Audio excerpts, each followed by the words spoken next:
Ponzi scheme அப்படின்னு கேள்விப்பட்டிருக்கீங்களா?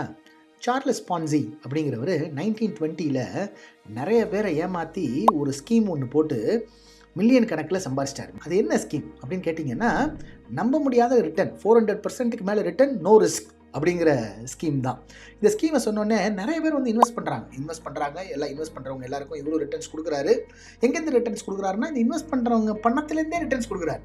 இப்போ ரிட்டர்ன்ஸ் வாங்கிட்டு போகிறவங்க என்ன பண்ணுறாங்க, இன்னும் அவங்க ஃப்ரெண்ட்ஸ் அண்ட் ரிலேட்டிவ்ஸ்லாம் சொல்கிறாங்க, மறுபடியும் இன்னும் நிறைய பேர் வர்றாங்க. இந்த மாதிரி பரவி ஊரில் இருக்கிறவங்க நிறைய பேர் இன்வெஸ்ட் பண்ணிட்டாங்க. இந்த ஸ்கீம் எப்படி கொலாப்ஸ் ஆகும்? இன்வெஸ்ட் பண்ணுறவங்க வராமல் என்னைக்கு நிற்கிறாங்களோ அன்னைக்கு ஸ்கீமு கொலாப்ஸ் ஆயிரும். அந்த மாதிரி கொலாப்ஸ் ஆகி பல மில்லியன் இவர் சம்பாதிச்சிட்டார். இதை ஏன் நான் இன்றைக்கி சொல்கிறேன்னா, யாராவது ரிஸ்கே இல்லை, ஸ்டெடியான நம்ப முடியாத அளவுக்கு ரிட்டர்ன் தர்றேன் அப்படின்னு சொன்னாங்கன்னா, ஒரு ஸ்டெப்பு பின்னாடி எடுத்து 4 பக்கமாக விசாரித்து அதுக்கப்புறமா தான் முடிவு எடுக்கணும். So that is what I want to convey in this video.